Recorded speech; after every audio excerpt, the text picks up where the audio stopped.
program live from all our social media portals, YouTube, Facebook, Twitter, MMA webinar. As usual, if you have any question, please share your questions, and the number which is flashed on your screen, it will be collated and placed before the speakers. Please, that you don't miss them. I know it's a Pongal week. You'll be very busy with dance, dramas, and also Jallikattu, so many things. But still, we're not going to give, because we do all the program as planned, because if you miss it, you can watch it always in our YouTube channel. Now, next event is happening on the 13th of January. It's happening from 3:30 to 5:30 p.m. on Our Story, the workshop on women entrepreneurship. And I searched, it's a very, very interesting program. MMA doing jointly with Ficky Flow. We got again an outstanding panel of women speakers. Please do come. It's happening from 3:30 to 5:30 p.m. Kindly register.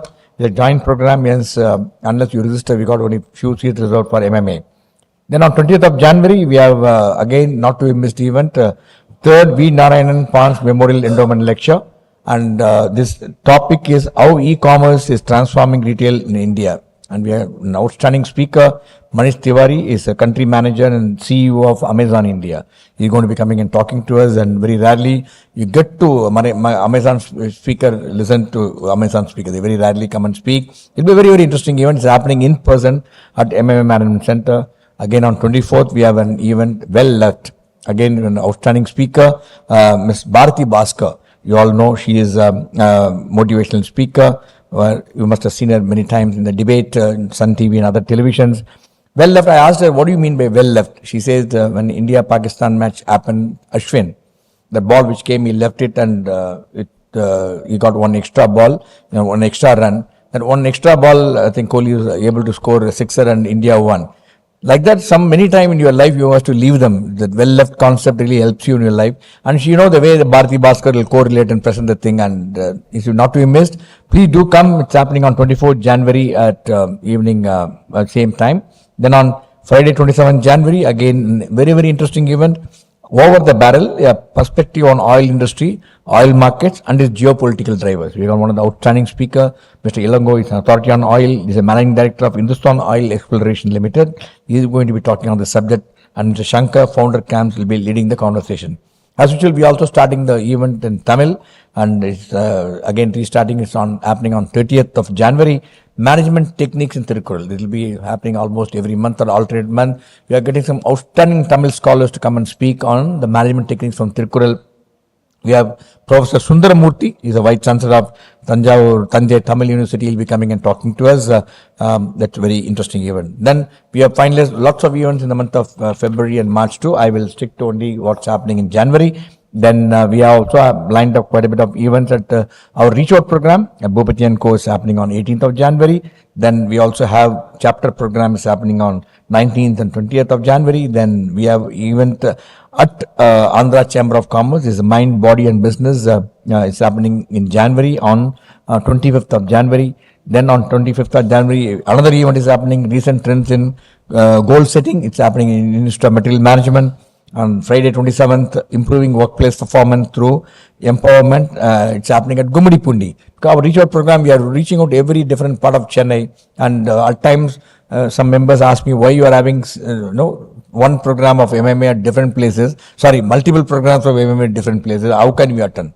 We are offering a buffet. So you pick and choose which is very, very relevant and very tasteful to you. If you eat everything, you'll be really confused, I can assure you. So pick and choose what you like it, because our idea is to bring it to you as many programs as possible, because our membership is a very wide-based, different spectrum, different perspective, different people, right from chairman, managing director level to entrepreneur, which just started about a week back. So our programs are planned in such a manner. That's the idea. We are doing that. I'm quite sure you will really enjoy it. Then on 28th of January, lecture on Indian Institute of Foundryman. Again, outstanding speaker. Every month is happening at the Foundryman Auditorium at Ananagar, followed by dinner. Now, coming to today's event, I know we are indeed privileged to do it jointly with Policy Matters. When Mr. Sathiya suggested, I said we are doing already quite a bit of work on carbon strategy, energy, and conventions on sustainable. And towards the green economy, I think it will be a very good thing, a continuum. And they said, let's do this. And this is a subject which should be really understood well. And the subject what you'll be talking this evening is towards green economy. I can tell you we have an outstanding panelist who will be sharing their insights with you, and I'm quite sure it's going to be a fascinating evening. Ladies and gentlemen, put your hand together to welcome the distinguished panelists and also our knowledge partner, and Mr. Sathiya, Convenor of Policy Matters, Mr. Janakarajan, Ph.D., President of South Asia Consortium for Interdisciplinary Water Resource Management, then Arjun Bhargava, Consultant UN Global Compact, and also Mr. Shankar, Venugopal, Vice President Mahindra and Mahindra. May I request distinguished speakers to take their place on the dais. Gentlemen, big round of applause to speakers who are really spared their valuable time to come and join us.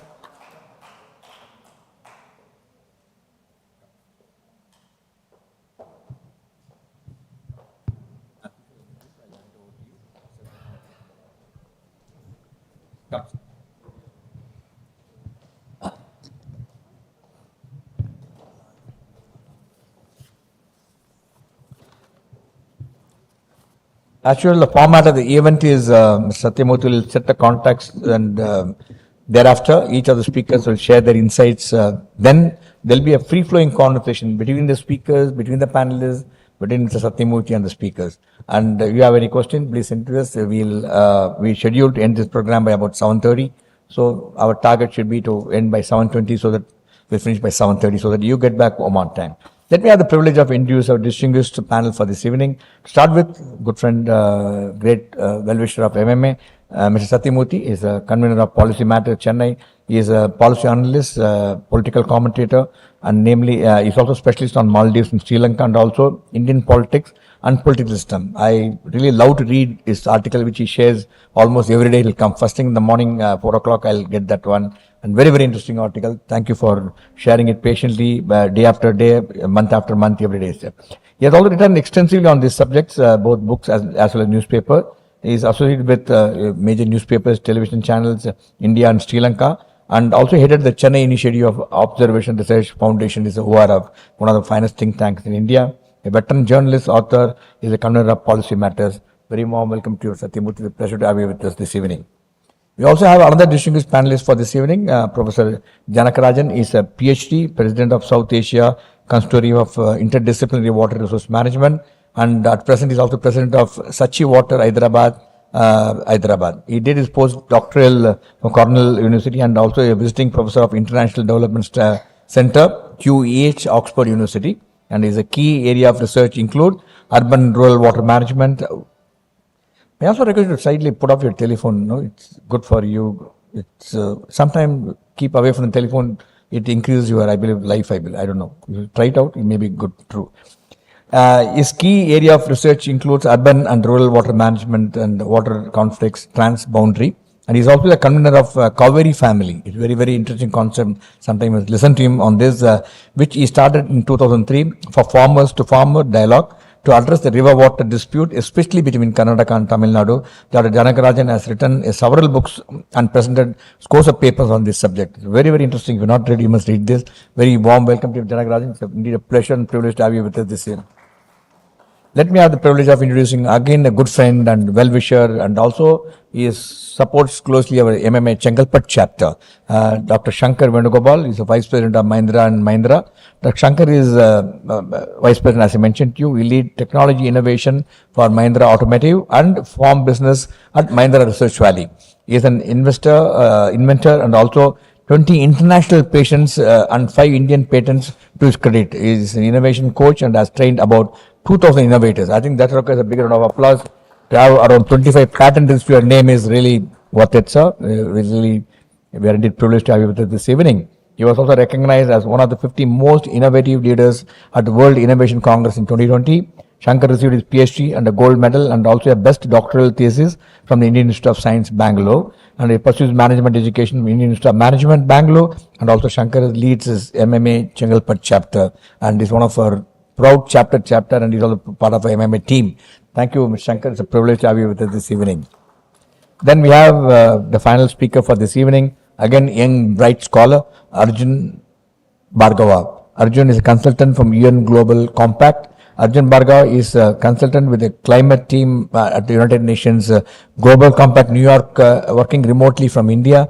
He has worked in various capacities with Resilient Chennai and a Rockefeller Foundation funded effort and Indo-German Center for Sustainability and also Indian Institute of Technology Madras United Nations Environmental Program. Bhargava has obtained his bachelor degree from biological science in Drexel University in Philadelphia, followed it up with a master in environmental studies from majors from University of Pennsylvania, and also he has completed his international law, human rights, and much more. In November 2022, Bhargava has participated in COP27, the United Nations Framework Convention on Climate Change Conference at the parties at Egypt, and very warm welcome to you. Why I read the detailed thing, because you must know the person who is going to be talking to you. Such a high profile speakers left all their time so busy, they're coming and sharing their insights. I think that requires a big round of applause, and I'm quite sure each one of you, when you leave this place, will become more wiser. This is a subject which is very, very important for India, very important for a future generation. And sit back, relax. I think it's going to be a beautiful time for you. Over to you, Mr. Sathiya.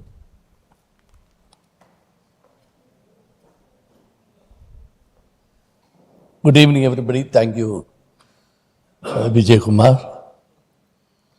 The time used to be when, say maybe even until 5 years back, the global debate itself, and so was it in India, which is better, development or this environment, and the invariably in the global south where India is still and whose leadership India is seeking to take up all over again after a gap of about 15-20 years, the debate always centered on the West has already, the industrialist nations of the first world has already developed, they can now tell us what not to do. And even today, let us be honest, whatever we talk about carbon emissions or carbon control or green economy or whatever, the US, which initiated from behind, doesn't follow it. It is a case almost with everything to do with the US. This is not a criticism of US. US nation's priorities change. However, over the last 5 to 10 years, the discourse has changed from development versus environment to environment and more environment. Right? That is the scope of this topic towards a green economy. As we know, last November in Egypt, COP27 conference happened, and a fortnight later, there was a revival of a part of the COP25 discourse. Because the speakers will be touching upon this and allied topics, I am not going to bore you with that. And again, I am not as qualified as they are. The question again is what and how to move from here towards a green economy. What are the viabilities? What are the requirements? And what are the end processes and results?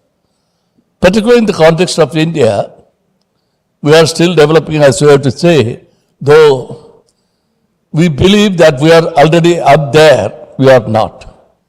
So how much of compromises we may have to do, or put it differently, how much of accommodation we have to do to balance development and economy.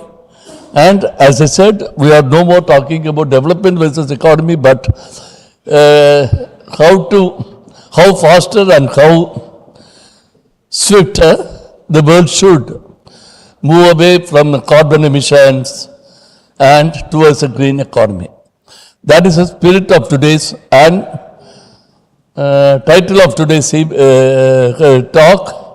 And now I invite Professor Janakarajan to kickstart the evening discourse. What is that?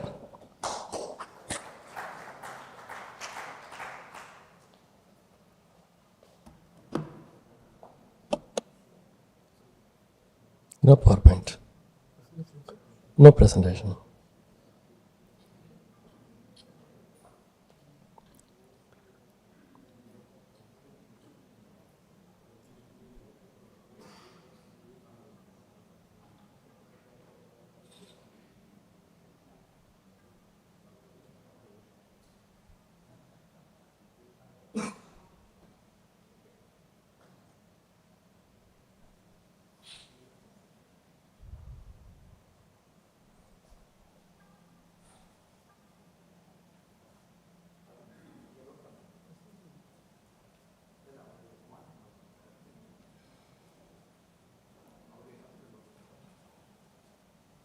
I'm trying to open my file.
I'm sorry about this.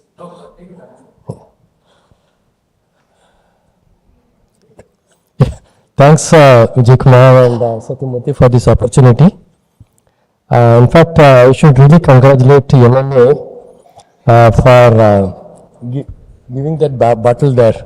So we start the green economy from here, and so what actually I propose to do in my presentation today is to really introduce what this green economy is all about. And I title it a bit slightly differently. I call it transition or transitioning towards green economy. And because when I say transition, it means that now we are in the process, not yet began, we are still in the process and we have to go a very long way. Now, what this phrase is all about? This has been in existence and widely discussed all over the world. And particularly the UN organizations have been extensively discussing this green economy and talking about, preaching about it, debating about it and introducing this and conducting many international forums, organization meetings in many forums. And the term green economy signifies the very basic idea of sustainability of our living on the planet Earth. How to really sustain our living. So that's the really core of the green economy. If you don't transition towards green economy, our own existence on the planet is going to be difficult, going to be a big question mark. The sustainability of the growth and development, therefore, needs a discussion. How far can we go in targeting our growth and development? We are now in the field of, competing in the growth with within the country, among the states and with other countries, and so on. But then how to really sustain that, and UN calls it in the maintainability of growth rate. Now, how to really maintain. And also, we have to think about feeding over 800 billion people in the world.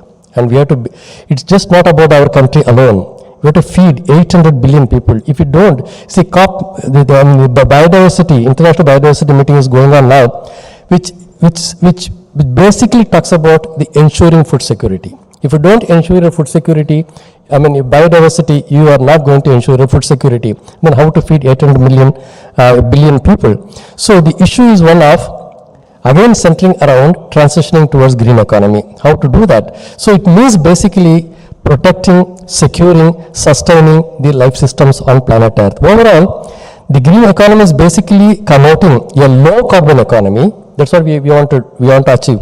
We have to move towards a low carbon economy, which is eco-friendly. The idea is how to make the planet Earth more livable, sustainable, renewable, and friendly towards life systems. That's the core of the green economy. The most important aspect of green economy is to work towards rebuilding or rehabilitating or recovering or restoring the health of the planet Earth. Why I use these words? Rehabilitating, rebuilding, recovering and restoring, which means we have contributed hell of a lot of damage to our planet Earth. So how to really rebuild, recover, restore? It's a huge issue. That's why, 10 years ago, 15 years ago, the concept of green economy never existed. Nobody really bothered about it. Today, everybody is now talking about the greening. What is it? How are you going to do that? This has larger implications for the entire biosphere and atmosphere, health of the life systems, biodiversity, food security, protection from the disasters, extreme events, and so on. See, when I say biosphere and atmosphere, this is one segment we have to really be bothered about. What do you mean by biosphere?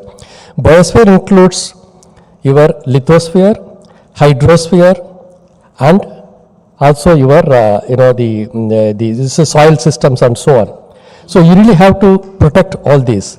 And secondly, atmosphere is taken for granted. Atmosphere is also a resource given to you, it's your endowment. How to protect your atmosphere? Carbon space is fully occupied, getting fully occupied. So how are you going to rehabilitate all these? So it basically means we have to really work on rehabilitating not just your hydrosphere and biosphere, you also have to lithosphere, and you also have to work on rehabilitating your atmosphere. That is going to be extremely tricky. Hence, prioritization and implementation of the green economy initiatives need to get utmost attention across the global economies, more so in the Western Europe, North America, Russia, Japan, and China. I would also include India too because of its increasing global economic power. We also have to be concerned about it. We also have to contribute. Now, if you look at the United Nations 17 Sustainable Development Goals, in fact, it encompasses actually clear-cut pathways towards achieving the green economy. They talk about everything. In particular, they talk about SDG 7, Sustainable Development Goal 7, which is on affordable and clean energy. SDG 11 works on sustainable cities and communities.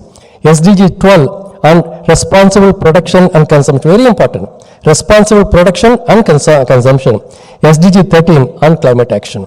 So, many years ago, we even thought about it and they really came out with the 17 SDG. How serious are we about this? Is a question which we need to really think about. Now, what are the elements or the tasks that are usually advocated and practiced across the globe as the best possible intervention in order to make the economies green? There are usual interventions. What are these usual interventions? The green economy in general is conceived as a measure to move away from the current energy generation process, fossil fuel driven. Generally, people talk about green economy means move away from your fossil fuel energy generation, coal-based or natural gas energy. A new set of energy generation practices which are eco-friendly, planet-friendly, more sustainable are advocated to reduce the emission levels and to make the economies green. What are they? This is called the energy transition, which would mean more investments in renewable energy such as solar, onshore and offshore, wind power and green hydrogen. These are generally advocated as the transition towards greening of the economy, green energy. What are they? Solar, wind energy and green hydrogen. These are the three important components. New interventions that are suggested and committed by the Government of India are large-scale generation of renewable sources such as solar, wind and green hydrogen. India had set the target of installing 175 gigawatt of wind and solar energy by 2022. We should have finished it, but we have not produced so much. We produce only 42 gigawatt of wind and 62 gigawatt of solar energy, up to about 100 plus. So lagging behind the target, but India is still expanding pretty rapidly in energy generation from these two renewable sources. It's a laudable achievement, I should say. We have crossed 100 gigawatt and we should have crossed 100, but we are around 100, which means we are still trying and making enormous efforts in going towards greening and in energy generation. Thus, the total installed renewable energy capacity in India, excluding hydropower, has crossed 100 gigawatt. India now stands fourth in the world in terms of installed renewable capacity, fifth in solar and fourth in the wind in terms of installed capacity. India has now set the target of raising the domestic renewable energy to 450 gigawatt by 2030. By 2030, we should generate 450 gigawatt of energy through renewable energy, which is green. India has set the following targets to achieve by 2030. What are they? First, by 2030, 40% of India's cumulative electric power installed capacity will come from non-fossil fuel based energy. By 2030, we got only 7 years to go. Please remember, we got only 7 years to go. By 2030, we should reduce our fossil fuel energy dependence by about 30%. At present, our energy generation through fossil fuel energy, coal-based, is 70%.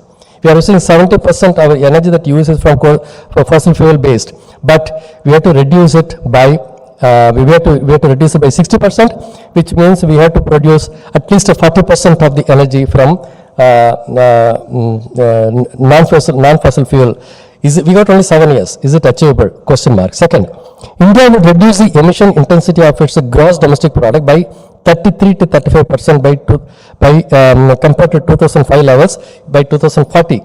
Is it achievable? Question mark. Third, India will create an additional carbon sink of 2.5 to 3 billion tons of CO2, equivalent to additional forest and cover. And is it achievable? It's again a big question. These are all very big, very big targets, but let's look at it positively. Now, important component that I would like to really talk to you today is about green hydrogen. Green hydrogen is now widely talked about globally, and Government of India is seemingly quite serious about generating green hydrogen as a source of energy. The Union Cabinet has recently announced an outlay of 19,744 crores towards the National Hydrogen Mission, Green Hydrogen Mission.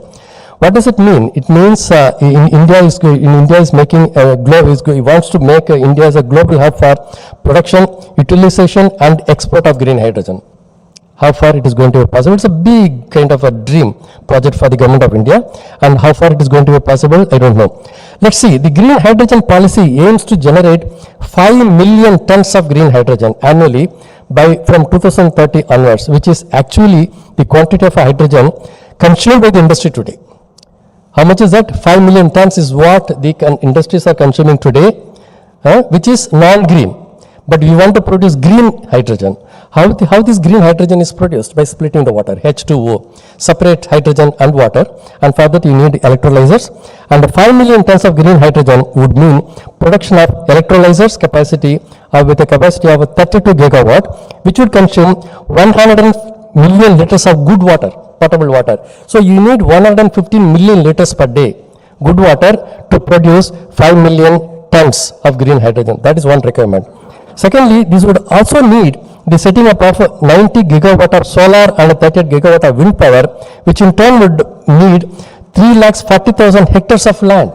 Because if you use regular energy to split the water into hydrogen water, it's not green anymore. So you have to use the green energy, renewable energy, to split water, hydrogen, to make hydrogen. Therefore, you have to again set up solar and wind energy, and that would mean you would need a land area of 340,000 hectares for wind and solar energy. So much of land is going to be occupied. And what is the benefit? 30 to 40 million tons of CO2 emission could be avoided annually, and avoid purchase of 60,000 crores of liquid natural gas. This is the benefit. Now, this is all about green hydrogen. How is that going to be possible? Is it achievable? Are we going to do it? Or do we need green hydrogen at all? Here's a question.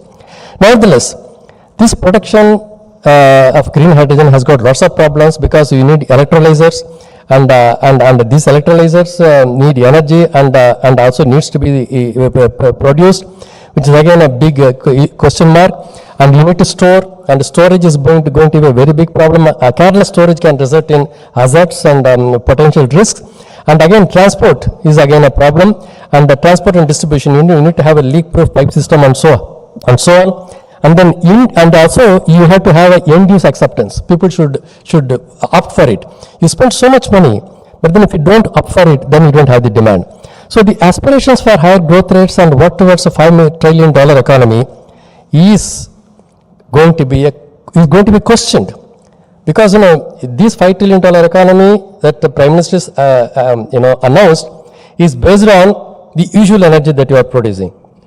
If you are going to compromise on this energy, CO2 based as a carbon based energy, then $5 trillion economy is going to be. So there is a conflict between growth and development and the transitioning. So how are we going to balance it? That's again a huge issue. Therefore, the transition towards renewable source of energy and the phasing out of the fossil fuel based energy are extremely important. But the Indian economy is growing much faster rate compared to most other world economies. Today we are growing at 7 to 8% and expected to grow far more, and then which means we are going to use more energy. And our current economy size is $3.5 trillion, and we want to really go up to $5 trillion, which means we are going to use more natural resources, more energy, more water, more land, and so on and so forth. So which means more damage to the environment. So how are we going to compromise it? And whether you want growth and development or you want to really work on rehabilitating your planet Earth, again the conflict. So this is a context in which the global competitive growth rate targets of various nations' energy needs are also going to go up tremendously and being discussed everywhere. According to the International Energy Agency, which is very important, according to the International Energy Agency, India's energy demand is going to go up by 3% annually. Energy demand is going to go up. See, you are producing green energy, yes, fine, but energy demand is also going to go up simultaneously by 3% annually. So how are you going to really compensate that? And India's energy demand is expected to be the highest globally during the 2021-30 decade, our demand. Given the fact that our economy is growing much faster compared to many other economies, our energy demand is going to be the highest in the world in the decade 21 to 30. The International Energy Agency also predicts that coal-powered energy will meet at least a third of this rising demand for energy. It is predicted that coal-based energy generations will go from 240 gigawatt in 21 to 275 gigawatt in 2030. This is the prediction. So these are all the issues. Now, the problem now is one of other measures. Should we really to make the economy transitioning towards green, are these the only measures or are there any other measures? Can you think of any other measures? Now, for instance, substantial energy can be saved by making the Indian agriculture practices more efficient. At the moment, Indian agriculture is extremely inefficient, one of the most inefficient agriculture in India, and by making this agriculture more efficient, you can reduce quite a lot of methane emission and also electricity use for agricultural purposes. By avoiding unnecessary water inundation, I said that the agricultural fields, large extent of methane emission can be avoided. And there is a great move towards shifting to electric vehicles. Everybody is talking, this is considered as one of the greatest move, but I would like to ask, what is the source of energy to recharge the batteries? Again, you go back to the same energy source to recharge. So are we really curbing emission level by introducing electric vehicles? Question mark. What is a plan to dispose of the used batteries? Used batteries can become hazardous. So what is going to be, because it creates problems, and many countries are facing the problems in disposing of the used batteries. It can be really hazardous, and people can even explode. How to really manage that? Moreover, the electric vehicles do not address the issue of a traffic congestion. Traffic congestion is the key issue. If you avoid the traffic congestion, you save a lot of energy. Can you avoid traffic congestion? Therefore, why not shift towards the public transport rather than using the private transport? Think of the per capita road space that we occupy. One person driving one car occupies certain space. 50 people occupying a bus, how much space they occupy? And look at that. Suppose if you have the dedicated bus routes, bus lanes, then naturally people will be tempted to use the public transport and to avoid traffic and avoid fuel, and that is the best way to reduce your CO2 emission. Can we think along those lines? But we also have to think about China and many European countries, because they have quite a lot of them are shifting towards bicycles. Extraordinarily well-made bicycles are now available, and therefore if you have a dedicated lanes, I would like to go by bicycle. Definitely, no, I am scared because I can be hit by any vehicle. So therefore, can we think along those lines? You just simple strategy and you reduce quite a lot of emission. So these are unconventional method and way of looking at greening, at transitioning towards green economy. Why can't we think along those lines? And the waste management. Waste management is actually collapsing today, and waste is all kinds. Biomedical waste, e-waste, solid waste, and building debris, industrial waste, liquid waste, all kinds of waste. And these wastes generate quite a lot of methane, ladies and gentlemen. It really creates lots of problems. How are we managing our waste? Waste is going to become a serious issue in the days to come. Take it now. Write it on your notebook. This is going to be the single most issue, not your production and consumption, but waste management. You just have to order for 2 idlis. You get 3 plastic cups or 4 plastic cups for 2 idlis. What do? Use and throw. Who is there to catch it? So this is going to become a serious issue. Our solid waste generation has gone up by 20% because of the online purchase. You buy one shirt, how many plastic wrappers? This is going to be a very, very serious issue. And therefore, aspiring towards the higher growth rates, we will also end up using more natural capital, land and water, and as a consequence, end up generating more waste and end up losing greenery. Therefore, you have to be very careful. Methane generation from dump sites is going up by thousands of tons. Domestic sewage is creating a problem, and unscientific disposal of industrial solid waste, effluent and so on can also create serious problems. So then we also talk about the infrastructure development, quite a lot of infrastructure development for which we occupy land, water bodies and so on, that creates problems. And finally, I would also think that it is important that we work on more responsible production and consumption. At the moment, our production as well as consumption are not responsible. This is what the Sustainable Development Goal 12 says, and we have to really work on it. Most important, make every industrial unit energy positive and water positive.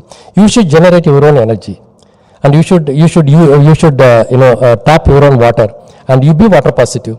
And if you use take one water from the ecosystem, you have to give 2 liters of water back to the ecosystem, and so also the energy. So finally, I end up quoting as one sentence: the sunlight and the rain that fall on your roof and on your plot of land are your resources. Let me repeat: the sunlight and the rain that fall on your roof and on your plot of land are your resources. Use them to the greatest extent possible and be friendly with the Mother Earth. That's the easiest way to moving towards the green economy. Thanks.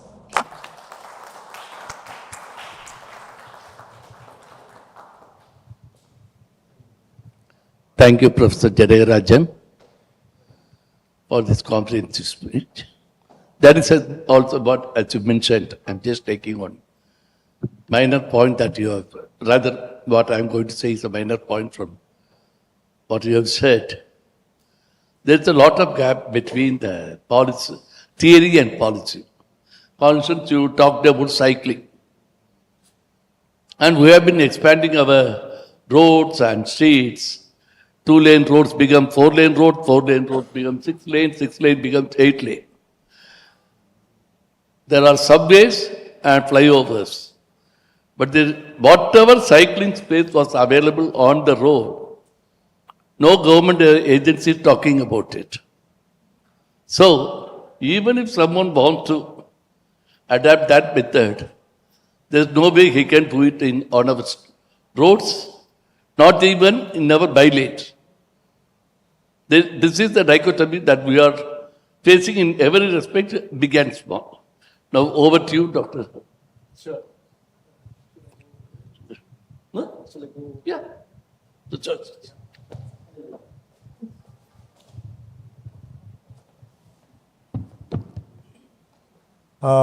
Friends, this is a very, very interesting and a very debatable topic. Starting with green economy is today's topic. So does green and economy go together? That's a very first question that many of us may have. Does really green make money end of the day? Okay. The other day, I'm not entirely green, I'm light green, long way to go. But I have a friend, a neighbor, who is the other end of the spectrum. Okay, let's call it red. The other day I came out with a plan to, this is New Year, in the first 1 week you try to do a lot of good things. So I thought of taking my cycle out and go to my work by cycle. Okay. I happen to live in the same campus, so my home is just 10 minutes away from my office. So cycling is possible and it's flat terrain. So I said, I'm going to do it. Came out. Then my neighbor looked at me very disapprovingly and said, what is this? Are you going to go to office by cycle? Yes, I said yes. And he said, I have forwarded you something. Please take a look on WhatsApp. Okay. Then I kind of thought I should look at it before I proceed further. Okay. This is very interesting. It was written in a humorous way. One should not take it too seriously. It says a cyclist doesn't contribute to the economy in any way. Okay. He doesn't buy a car, no car loan. He doesn't buy fuel, doesn't pay road tax, he doesn't pay parking fee, doesn't do anything. If there is somebody who can do more damage to economy, that's a guy who walks, even more worse. Then I thought, is it true? Because some people may take it seriously and think maybe this is true. And then there is a counter to it to say, if you look at fast food outlets, they are a big positive impact on the economy because more people eat junk food, they fall sick, they buy medicines, they go to doctors, do this, do that. Economy booms like anything when more people fall sick by eating junk food. It doesn't make sense. So this is really put in a humorous way, but it's supposed to make you think. So I come from the world of mobility, where unless we move things, move people, there is no economic growth. And we have to do it in a responsible way, where there is no tailpipe emission, where it's very energy efficient, and a whole bunch of things. How do we do that? Is today the way we move around? It's not the best way to do that. And today we are talking about a transition to electric. I work for Mahindra, so I'm very excited about building electric vehicles because there is no emission. But of course, Professor Janakarajan mentioned 3 important points about electric to say that that's not the end solution. There are still problems to be solved. He said, where does the electricity come for the electric vehicle? Is it still we are going to burn fossil fuels and then get the electricity and then charge our car with that? Then that's not green car really. Then he said, what about the batteries? Batteries are going to be disposed. It's going to become a burden for the environment. So more electric cars will create more batteries. So that may not be the right thing to do. And I think he had a third point. Let me just refer to my notes. He talked about traffic congestion. Imagine, I live in 2 cities, Bangalore and Chennai. So if I'm in Bangalore traffic in an electric car, doesn't solve my problem. I'm still stuck. Even if I'm in an autonomous car, I'm still stuck. Your autonomous car needs some space to move. So absolutely there is no space anywhere in Bangalore. So that doesn't really solve the problem. So I thought, since I'm 100% focused on electric mobility, I thought I'll start my talk by addressing these 3 critical points, because we all have an opportunity to really at least change one part of our life and make it green, which is mobility. Which you and I can actually do that. So is there a way to do that? I said I live in 2 cities, so almost every week I have to go Bangalore to Chennai, Chennai to Bangalore.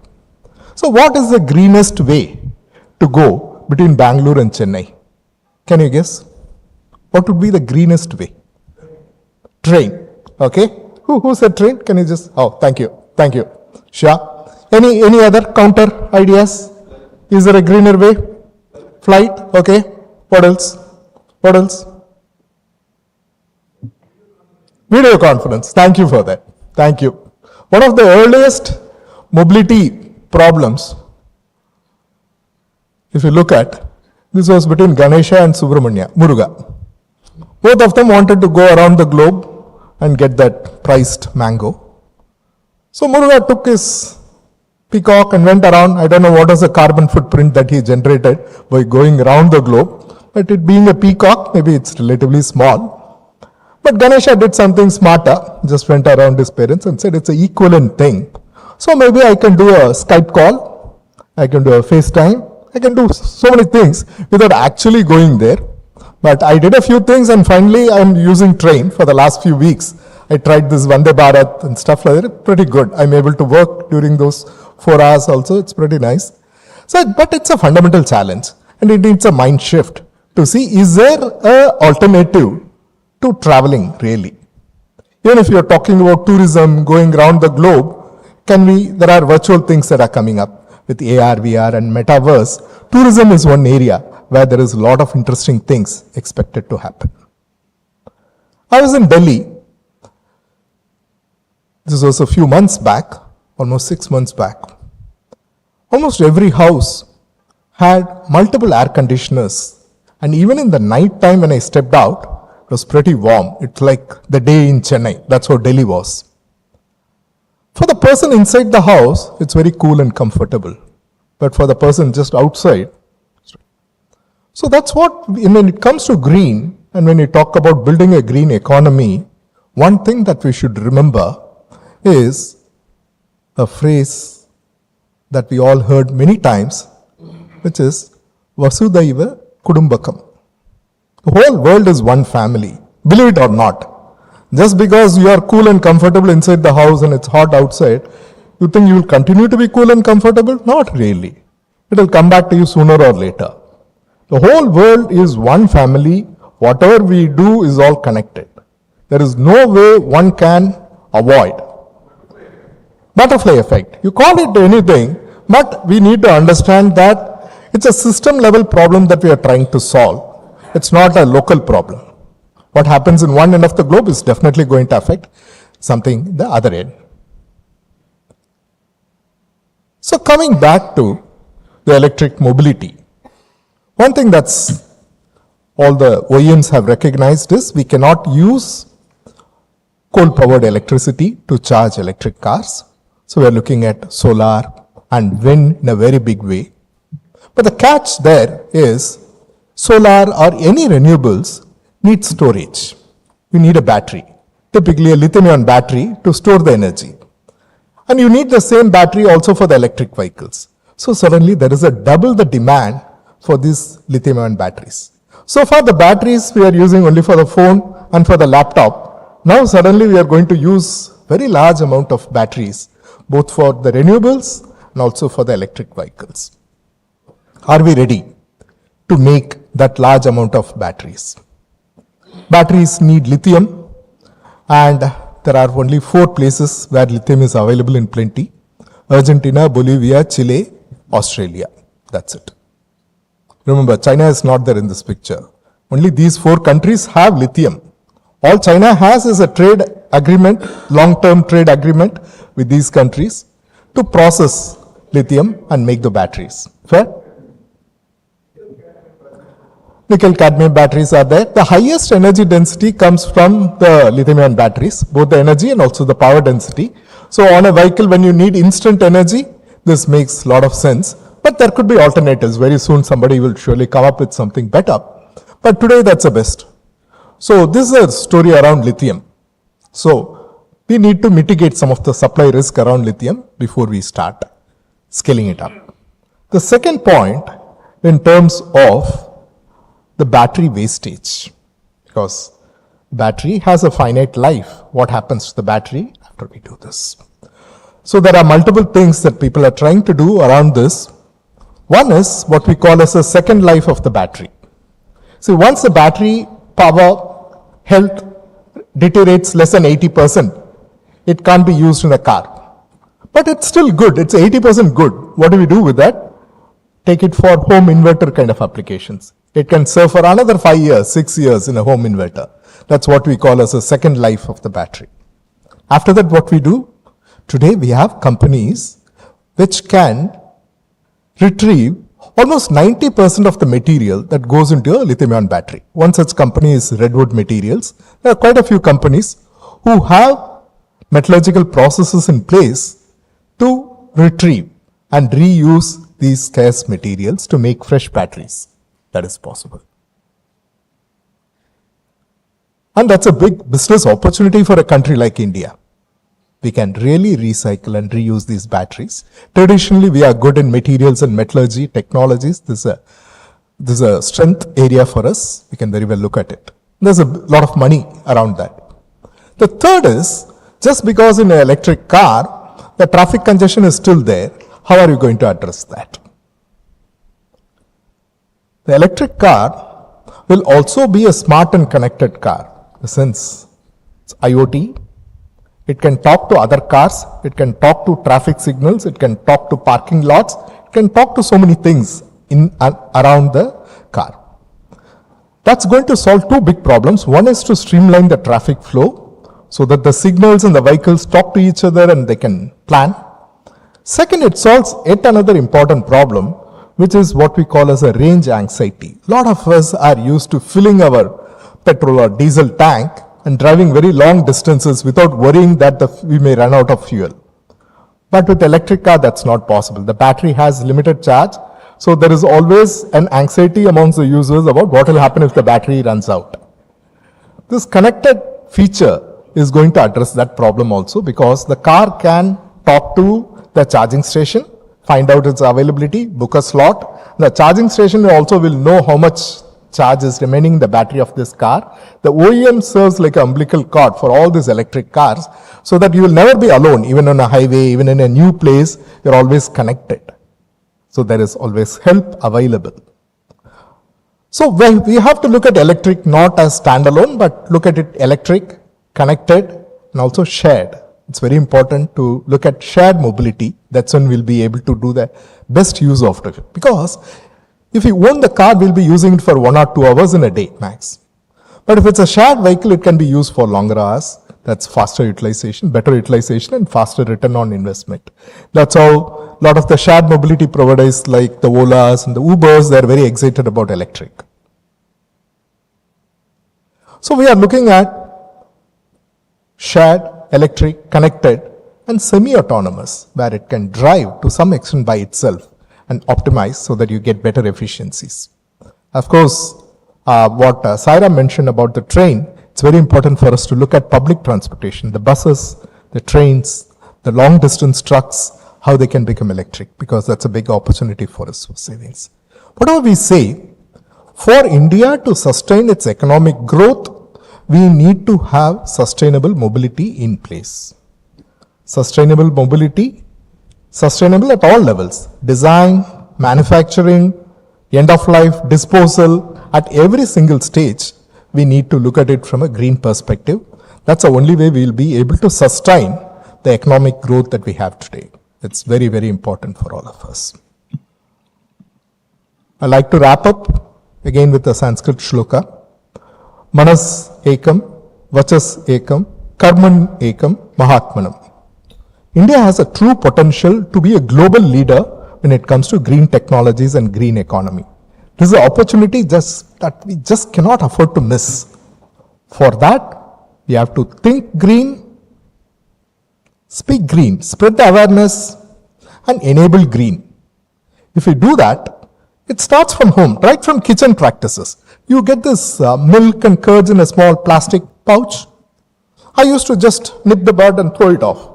Then I read somewhere that you shouldn't fully cut it, because if you cut that small piece, never gets recycled. Just cut it partially so that it remains with the rest of the cover. That way it gets recycled. Like that small, tiny things that we can all do at our own kitchen, at home, and we start there. And then slowly it becomes a habit. And then we can do many more things which are more impactful in the long run. So I think all of us have a chance to contribute to this. We can all come up with innovative ideas. And I'm sure there are a lot of people who are ready to invest. There's a whole bunch of investors looking for green technologies and green ideas to invest on. This is a real good opportunity for us to cash on. Thank you.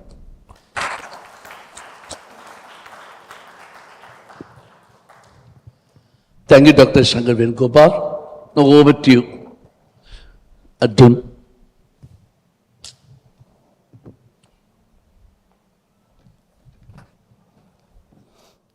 Ladies and gentlemen, business leaders and friends, it's an honor for me to share a few thoughts on Towards a Green Economy organized by Madras Management Association, Policy Matters, and Conrad Adenauer Stiftung today.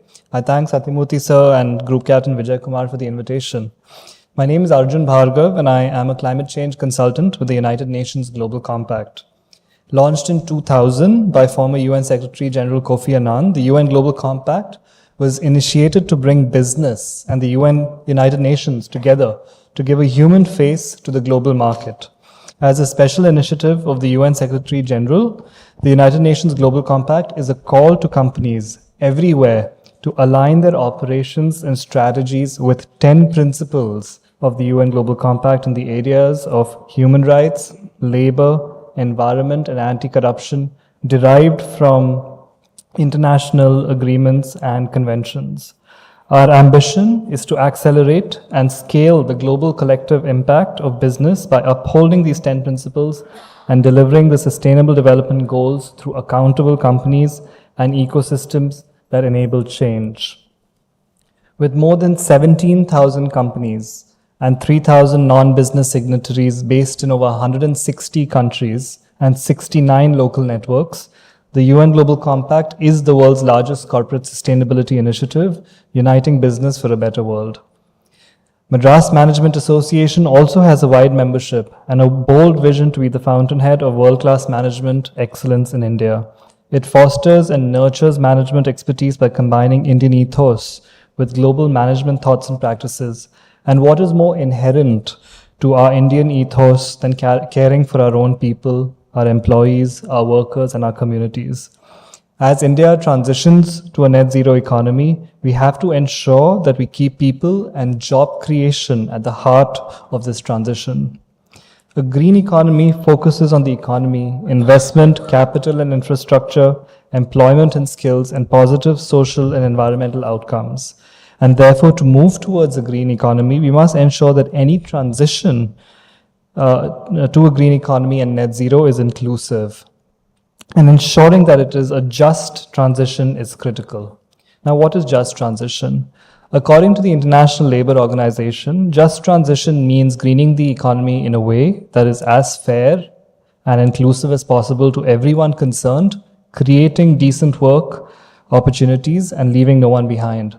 A just transition involves maximizing the social and economic opportunities of climate action while minimizing and carefully managing the challenges which you heard earlier today, including through effective social dialogue among all groups impacted and respect for fundamental labor principles and rights. The ILO guidelines for a just transition to environmentally sustainable economies and societies for all, adopted in 2015 by tripartite consensus of governments, employers, and worker representatives, provides detailed guidance in this regard.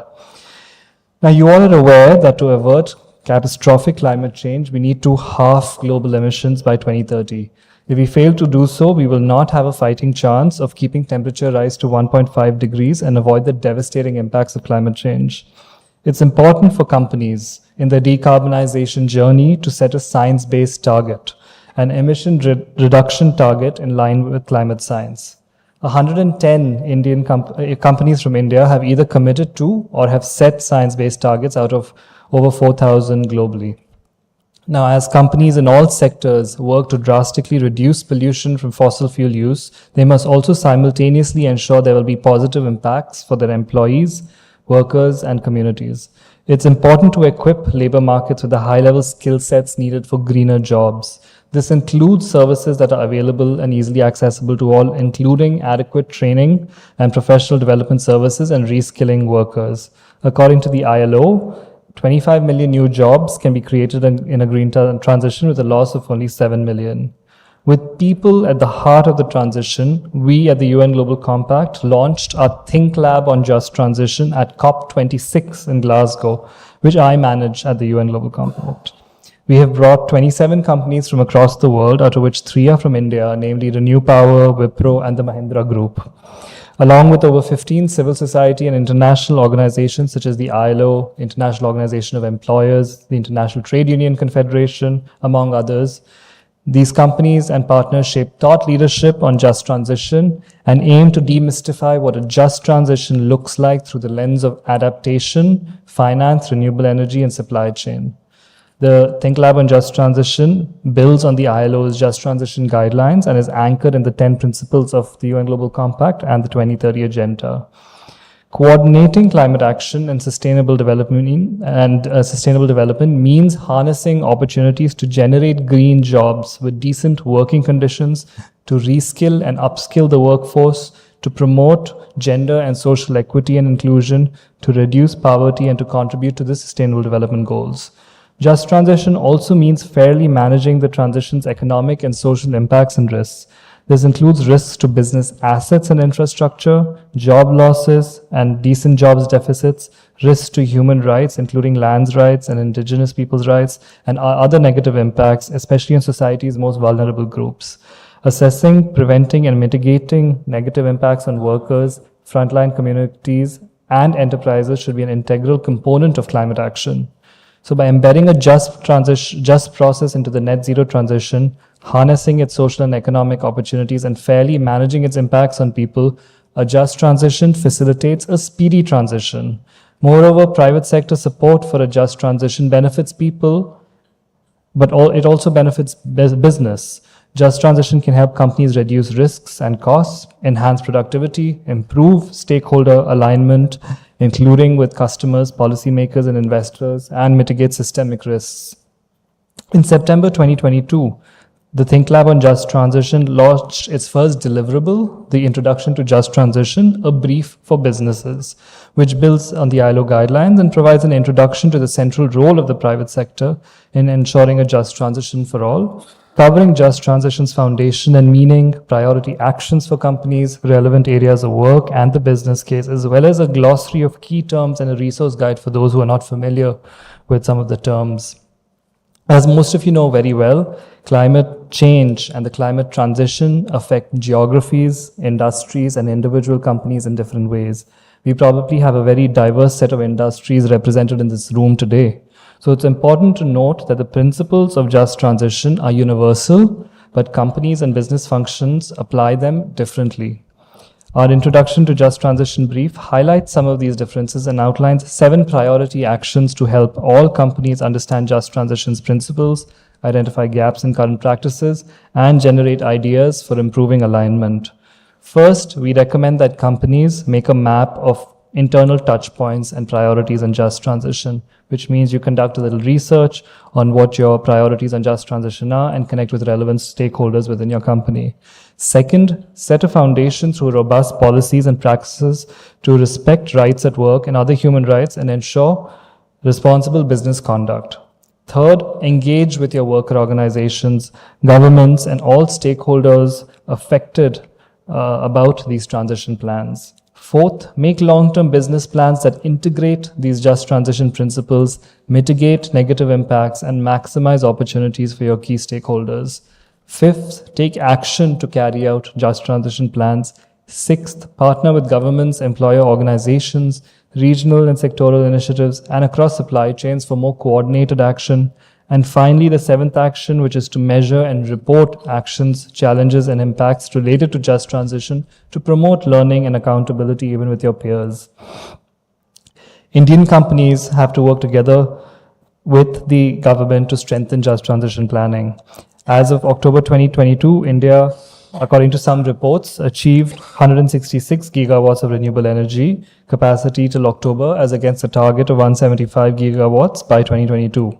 India's vision is to achieve net zero emissions by 2070, in addition to attaining short-term targets which include, among others, increasing renewables capacity to 500 gigawatt by 2030 and meeting 50% of energy requirements from renewables. India updated its contribution to the Paris Agreement, which is also called the Nationally Determined Contribution, or NDC, in August 2022 and has embarked on new initiatives in renewable energy, e-mobility, ethanol, blended fuels, and green hydrogen as an alternate energy source. Sustainable lifestyles and climate justice to protect the poor and vulnerable from adverse impacts of climate change are also addressed in the NDC. It is important for the private sector to plan for a people-centered response to support India's bold and ambitious renewable energy targets and broader climate commitments. Planning for a just transition is more critical for some industries, such as those in the energy sector and those that are high emitting than others. For example, there's a need to reskill automotive workers for electric vehicle industry as well. A just transition for climate adaptation is also needed, as the impacts of climate change are not just. As extreme weather events hit more often and become more severe and long-term changes in climatic conditions worsen, the poorest and already vulnerable people and communities are most affected by these impacts. They also have the least means to adapt and are less likely to benefit from adaptation action due to structural inequalities and limited political and economic capabilities. This is the case, for example, with heavy rainfalls washing away informal settlements and destroying the homes of the poorest, or droughts affecting smallholder farmers. Climate change exacerbates existing inequalities, including those related to gender, income, age, and ethnicity. Historically, adaptation action has been seen as the responsibility of local and national governments. It's local and national governments that, for example, build dams, procure measures to safeguard critical infrastructure, and adjust city planning to allow for more cooling green spaces. But globalization provides daily examples of how climate adaptation is actually a broader global concern. When floods disrupt the production of semiconductors or the export of minerals and metals, when heat waves and droughts make wheat yields shrink and prices rise, businesses are directly affected by climate impacts, as cascading through supply chains. Shocks and stresses in one country can be felt and sometimes made worse in other countries thousands of kilometers away. So many of you will probably still recall the impacts of on your companies from the 2015 floods in Chennai, as well as on your communities. So the operations of large companies connect producers to faraway consumers through global supply chains that are exposed to climate risks and impacts in various ways.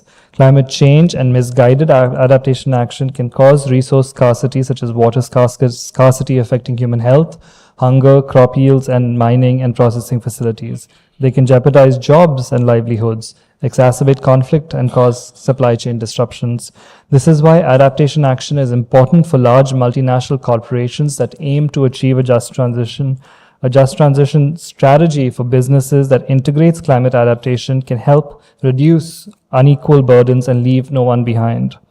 So our second business brief, titled Just Transition for Climate Adaptation, developed by the Stockholm Environment Institute with inputs from partners and company participants in the Think Lab on Just Transition, introduces how just transition links to climate adaptation and makes recommendations for businesses to achieve a fair and inclusive journey to a net zero and resilience future.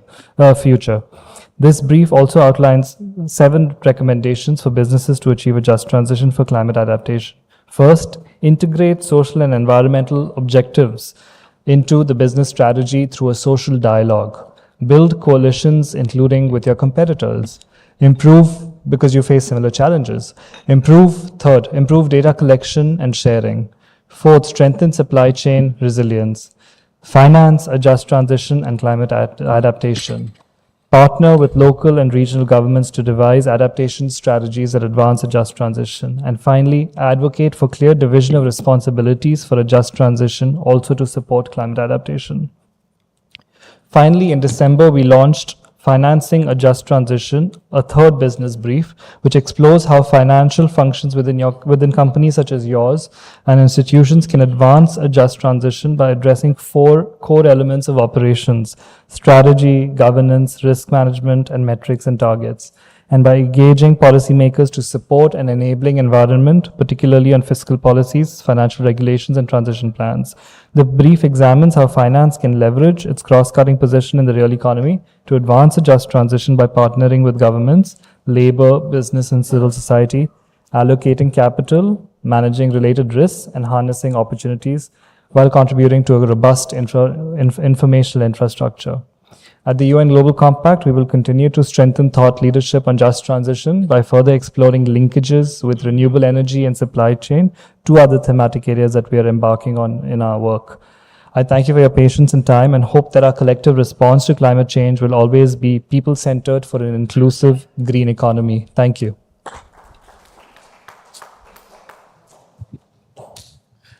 Thank you, Arjun Bhargava, and thank you, my panelist.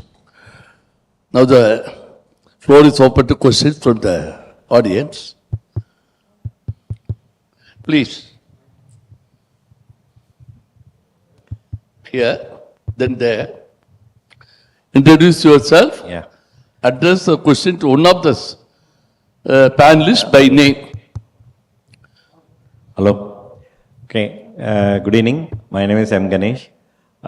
Just for the questions for the Dr. Shankar, who brought more practical things in terms of the mobility, in terms of the green economy. I'll just add a couple of things, then I put the questions also. Like it was more focused on the mobility aspect, right? The question, please. Yeah. So I'll come to that because I cannot directly shoot that question, okay?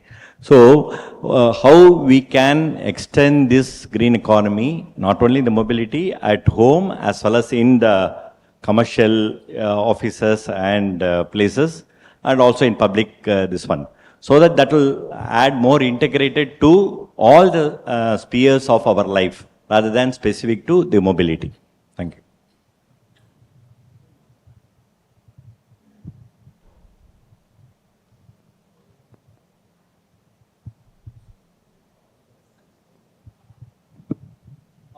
So if I understand your question right, I limited myself to only mobility. You're looking at it more holistically in terms of how we can bring the same green practices to other spheres of life. Where I think one of the first steps that we should take is to practice at home, which is very easy. But having said that, knowing is one thing, but doing it is very different. And doing it consistently also takes some time and practice. But it's doable. One of the things that works is to have a spouse who is very, very particular about being green and sustainable, which happened to in my case. So we came to Chennai in May. My wife said no AC. Okay, no AC at all. We live in a house without AC. And it was absolutely possible, actually. She came from Bangalore, which is a cool place. I'm from Chennai. I thought it's not possible to live in Chennai without AC. But we have been living for 6 long years in Chennai without AC at all. It is perfectly possible. So one trick is to have a spouse who is super strict about it. That's where the whole thing starts. Because you don't have a choice. You can't say no. You have to do it. So you start doing it. The other, of course, is to introduce in the school curriculum to tell our children that what are the best practices and why it is important to do that. Because when you are small, I see that with both my daughters, when you are small, whatever the teacher says is like Bhagavad Gita, absolutely. They don't challenge it, they take it to 100% and actually practice it very perfectly because they are so small that they fully take it very seriously. I think it's very important for us to bring it into our curriculum, right at the school stage, to say why it is important and what are the best practices and ideas that one should follow. I think if it is conveyed at that level, I think we'll be able to carry it all along with us. So these are the 2 simple things that I have observed that really works good. Sure. Yeah, good evening. My name is Moorthy. In considering the power generation by various sources, why nuclear power is not considered? Is it because of the hazardous involved in that or disposal of radioactive waste? Is it? Can you repeat once again? The nuclear power. Okay. See, most of the Western countries, if you take the Europe and all, they have a nuclear power grid. So continuous non-stop powers are there. And in the case of we talking green economy, we have never, in the discussion so far happened, we never mentioned about nuclear power. Is it because of the difficulty faced in disposing the hazardous waste of radioactive or anything else? This is open to all the time. Actually,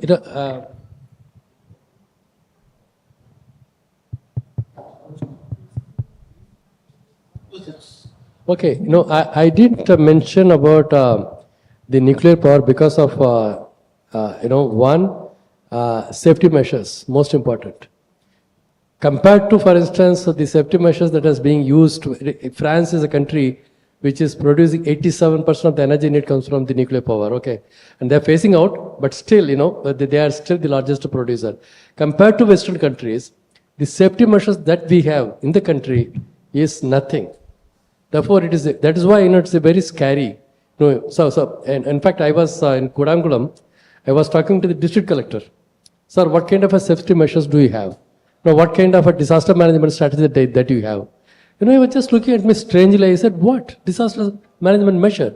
And he said, look, if there is an accident, you should have some safety measure. What are you going to do? We will ask people to go in the opposite direction where the wind blows. What nonsense is this? Is this a safety measure? Which means we don't have any foolproof safety measure. So that's why I'm really scared. You really don't know when so that is of course, that's of course. That is another issue. But the most important issue to my knowledge is the safety measure. You really have to think about having a foolproof safety measure if there is an accident. Even in Japan, you know what happened in Fukushima. With such a developed country, they had huge difficulties. And then of course, the used fuel. Now, how are you going to use it? Are we going to dump it somewhere? What is our plan? Nobody knows. It is not even public. So that is why I don't consider nuclear power as a green, although people call it a green energy. I am Sairam. My question is for everyone. See, our body has energy. Our body has energy. How we can convert our energy to electricity? Everybody has energy in the body. Everyone has energy in the body. Correct or not? We have human energy. Yeah. We have calories we are burning. Why we convert this energy to electricity? That is what I was telling. See, for example, many people are going for walking. They can put a shoe where this impact will create storage of energy, which can be utilized for some other purpose. Last week we had a Chennai marathon, 16,020 with the people ran. That day we can have a very mega power drive like that. Sure. So why don't you think like that? That is what my question to everybody.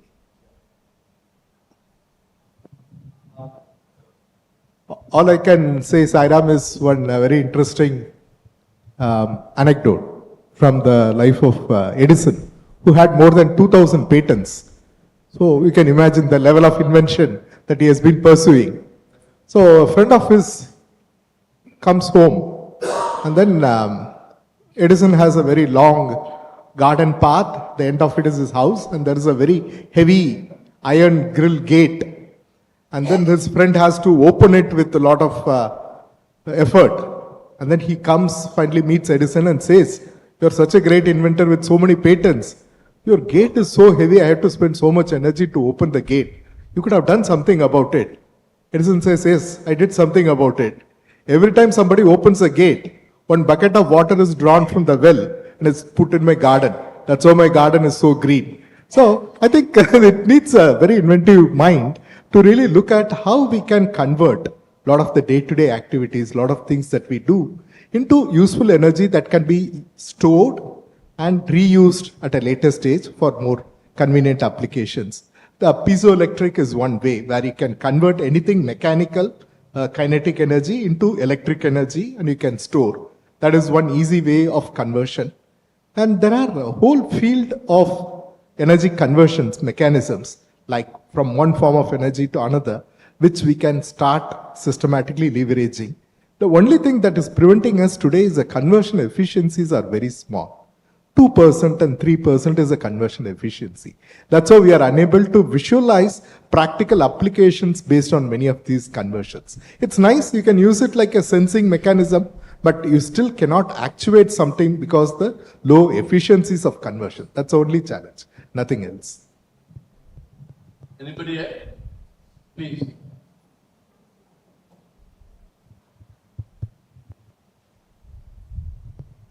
Hello.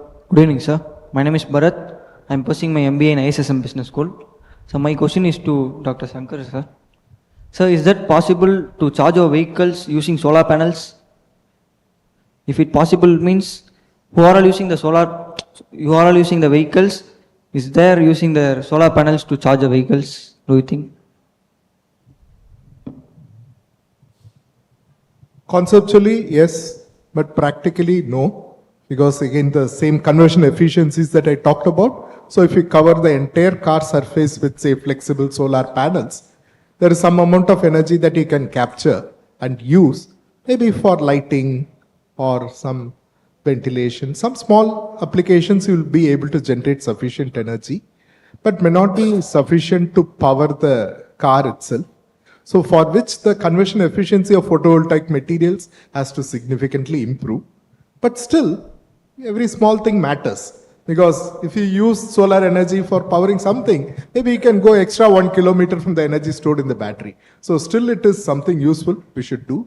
But also we should look at the aesthetics. The car should still look good in spite of covering with all the panels and stuff like that. That's something to keep in mind. The other thing that's happening is also turn the problem around. Today, when I drive more distance, I'm spending more energy. Can I turn it around and say, by driving more distance, can I gain more energy? Is it possible? That's what people are trying to do with wireless charging, which is inductive charging. There will be a copper strip laid on the road, and then when you drive over it, there is an inductive coupling of energy. So the more you drive, the more the energy you'll pick up. So this has been demonstrated, but it's still not scaled up and it's still not commercial. But there is a lot of potential in those ideas. Definitely we should look at it. Thanks. Any other question? Please. That's the last question.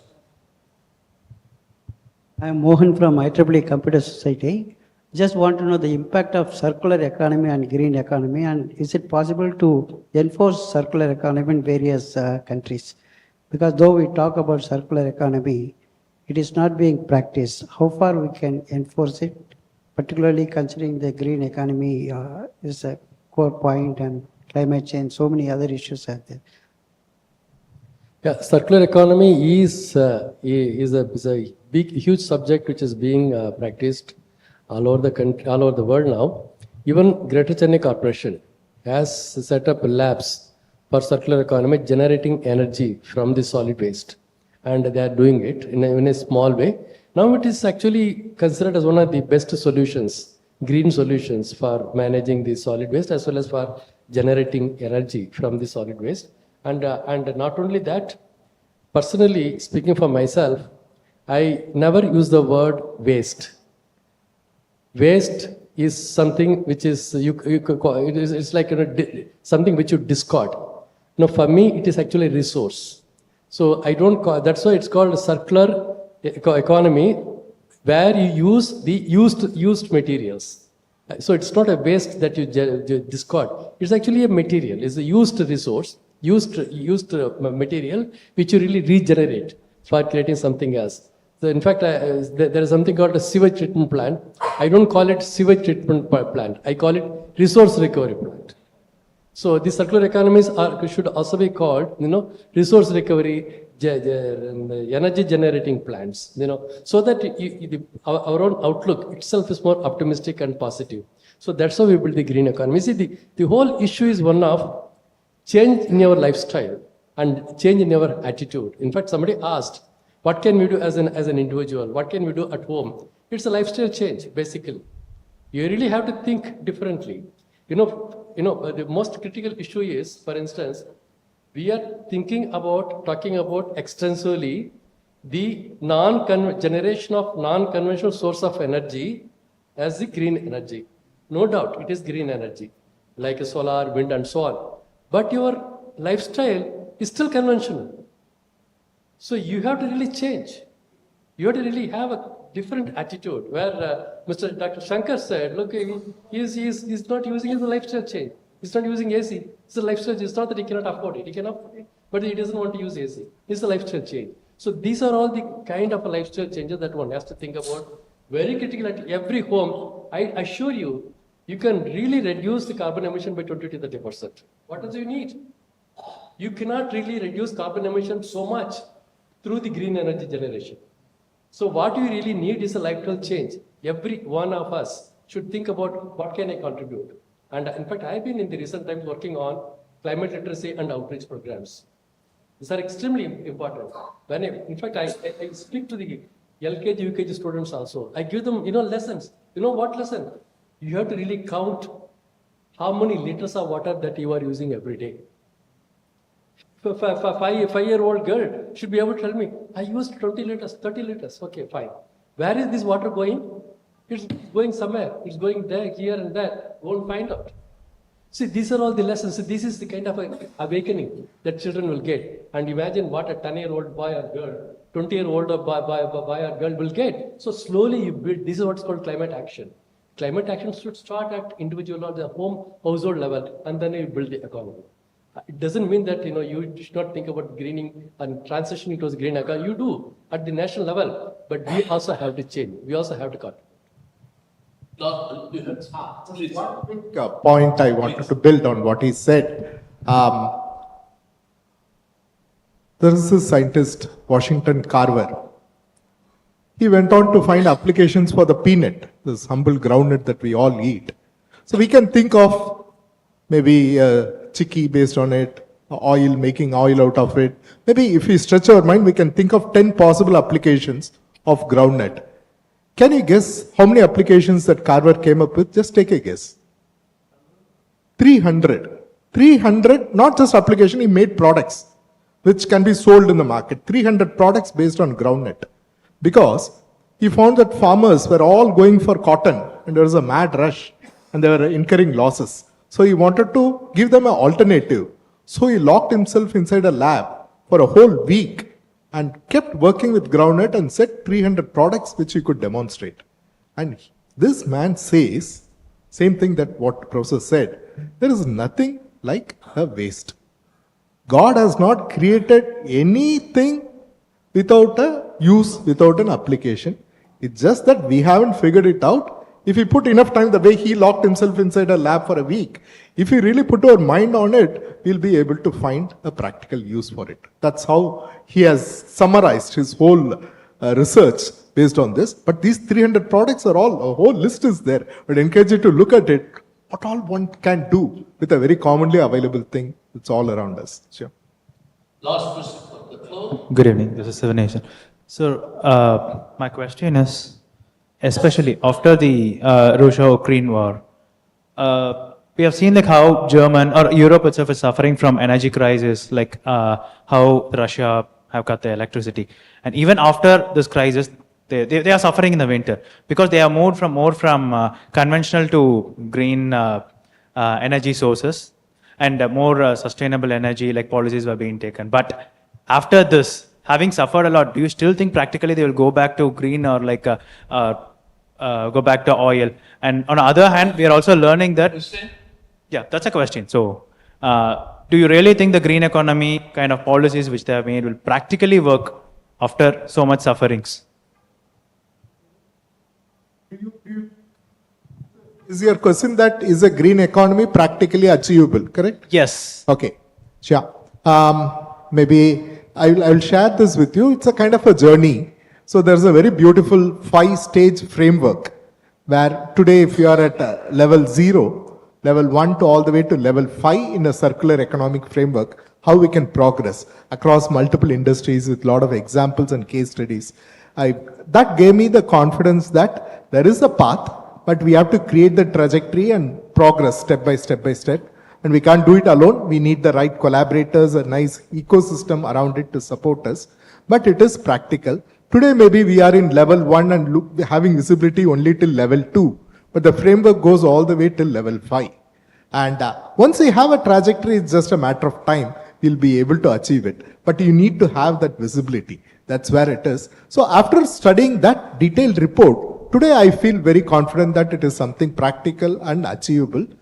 I was like you. I didn't think that it was practical before I studied that, but now I'm a lot more confident about it. Sure. Can I take it? This is precisely the question which the coal lobbies are asking. In the COP27 meeting, COP26 meeting, every meeting, 40% of the participants represent the coal lobbies. And they're asking, what the hell are you talking about? Green economy. Is it achievable? What the hell are you talking about renewable energy resources? Is it achievable? Do you think you will survive with that? Well, look, I don't want to be a pessimist. And my question to you is there any other option?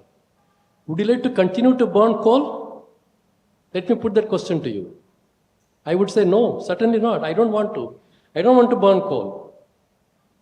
I don't want to burn coal. You go to Ennur in Chennai. You go and see how much suffering that people have there. The kind of emission, the pollution load, and the kind of water pollution, everything that happens. And the Ennur Creek, the wetland is completely spoiled today because of the thermal power stations.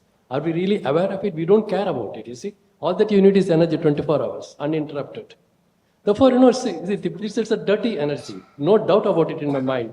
It's absolutely dirty energy. If there is any effort to transitioning towards the green economy, I would say yes. But and I would also say there is no other option. We have to move towards that. Over to you. Thank you, ladies and gentlemen. We have over 310 people watching this program online. I hope it has been very, very useful and helpful. So there are a few questions, but we have no time at all. So let me take just one quick question possibly that has come online, and let me take it to Mr. Bhargava.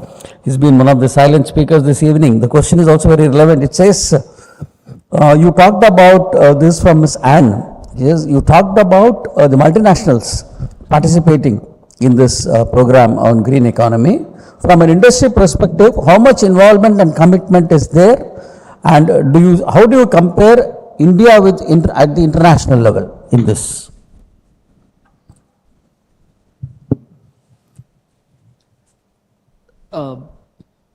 I would say that Indian industry is very much adapting and understanding of climate science, and then they're embracing climate science and working and advancing solutions as much as possible. But it's a question of how you have to view it from the lens of an innovation and invention economy. As Sir Dr. Shankar Venugopal also has pointed out, I think India is, we are relying on technologies of the past, and this green economy gives us an opportunity to leapfrog, right, into the future with new innovations, new inventions also. How do we compare at the global level? I think, India is leading on renewable energy, definitely among the top 10 countries, at least in terms of capacity now.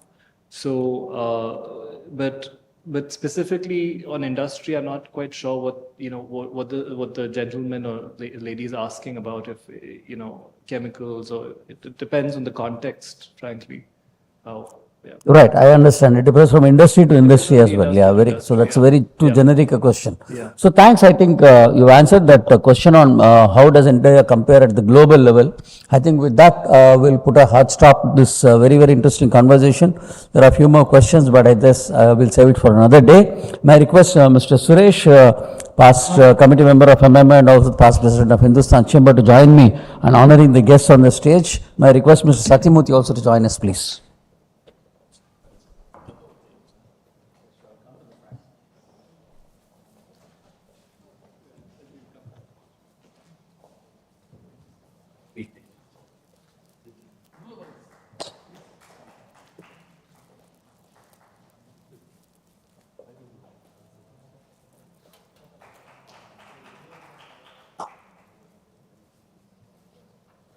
Thank you, sir.